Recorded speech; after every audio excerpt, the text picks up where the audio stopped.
gentlemen, in today's debate, we need to realize that war is real, and the ideology of a fair war universally cannot exist due to the fact that countries uphold different forces, the fact that they all uphold different ideologies, the fact that we are not all under the exact same government, the fact that we hold different ideologies proves to us that there cannot be a fair war, but there can be a war where both sides have a chance of winning.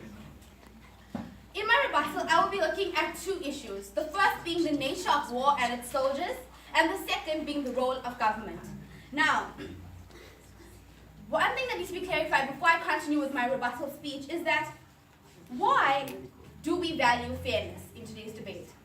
This was asked by side opposition but was not answered by them. So why do we value fairness? Why is fairness a part of today's debate? In all, what we're trying to tell you is that this power that is available, this power that we need to look into is for the justice and it's for the betterment of that society, of that country, but not for the fairness of war. The fact that we're looking at into these researching of these weaponry and looking into research of these enhancements, it's for a particular country, the country that is researching it, and not the fairness of war. Now, under the nature of war, I'll be looking at 2 points, or 3 points actually. The first is the humanity, the second is the survival, and the third is what we label education, which fell under the videos and the pictures that came up by side opposition. Now, under this whole point of humanity, side opposition believes that when injected with a serum, that the person who is now currently consented to this loses their humanity, loses their idea to think, loses the whole concept of humanity. They don't become human, they become a whole other weapon. But we see that that is not the case. An example given by side proposition was the fact of Captain America. It was in fact enhanced. His humanity was enhanced. And the fact that a soldier's humanity is that of which is most loyal to his country, and that loyalty is going to be enhanced, is a betterment for that certain society or that certain country that he arises from. Now, we're looking at the whole ideology of the movie Captain America, how he was one of the people in the goodness of those people within all those soldiers, and he was chosen to get injected. The whole point of that was because his ideology or his mindset was that things should be done for the betterment of other people, and that is what we want to enhance in our soldiers.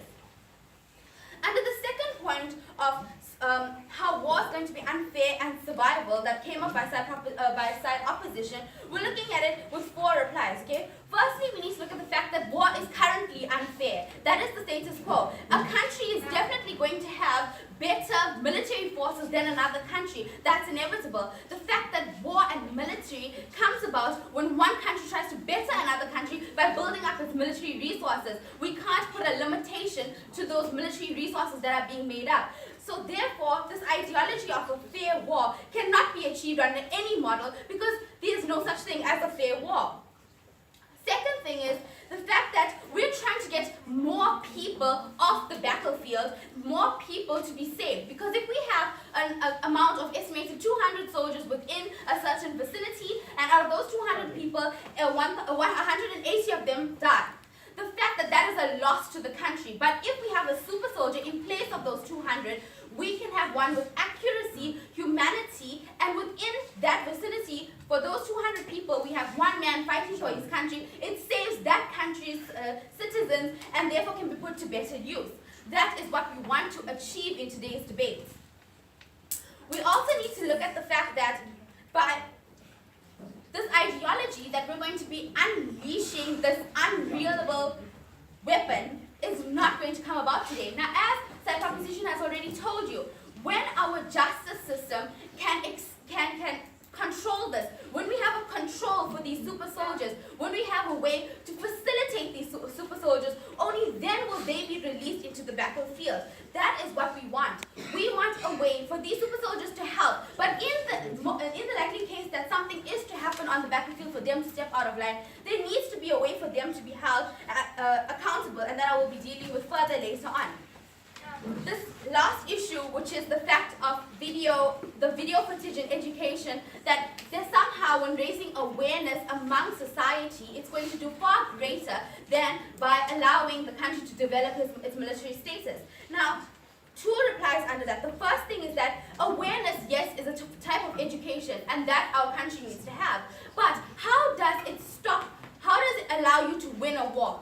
How does awareness within a country allow you to win the war? Caring for the people who are on that battlefield is a good thing, yes, but it does not help them on that battlefield. Support is something that is merely done from there, and that's not something that can be used within war. That is why we want something that will be able to enhance military effects, especially if we have a country that is underdeveloped, does not have proper equipment in terms of war. Them allowing them to have the super soldier helps them on their moral ground, and that is what we would like. We would like all morals for them to have a chance to justify their morals through war and allow that to happen. The only way we're going to allow that is if they both have an equal chance of winning. Moving on to the second issue, which is the role of government. Now, government played a really large role, I think, in today's debate. Okay, so the first point that was brought up by side opposition and the government is that of inciting war. So they believe that if you have the super soldier, it's going to incite war. It's going to incite war further. But what we tell you is that, I'll take it in a minute. What we tell you is that that is not inciting war. What incites war is terrorist attacks. When things are not upheld, when there are currently things going wrong within that country, there are measures that are put in place to avoid war. But if those are all trespassed, that is when war is led. And when war starts, we need a way for both countries to be able to defend themselves. I'll continue, Sia. But he was brainwashed and forced to kill. Don't you think that they took away his humanity? All right. Now, what we need to understand about that situation was that the government, or the purpose for his creation, was for him to be humane. The circumstance that had happened to him about him being brainwashed was never foreseen. His ideology of the super soldier was for him to be justifiable, to be able to protect other people. But what happened to him was something that could not be controlled. Therefore, that is why we want an accountability. For if something like this has to happen, we can find a way to control the soldier, rehabilitate him, because that is government's mandate to help and to help its people. Now, the only way we're going to help that is by doing further research into it. Okay. Under the second point, which is the mandates to its people. Okay. The fact is that under 2 points. The first, we're trying to protect the people within a country. We're trying to protect the people within a society. That is the reason why war happens in two sides. We're trying to protect them, right? Now, the only way we're going to do that is if, unfortunately, in the circumstances of war, if two teams are fighting in war, one team is going to lose, and there is going to be judgments within that country. But then, we need to look at it as that being the ideology of war. What we want is both sides to be equal in its defense against it. And that is its government mandate to look into the best defense that it has for its country. On a second point, we need to look at the fact that these enhancements could help soldiers that are wounded within the system, within that battlefield, that allow them to be up again, allow them to walk again, and that is under that point of Cyborg, where it allows him to, that was his health mechanism, a way for him to survive. That is what we want. We want people to survive.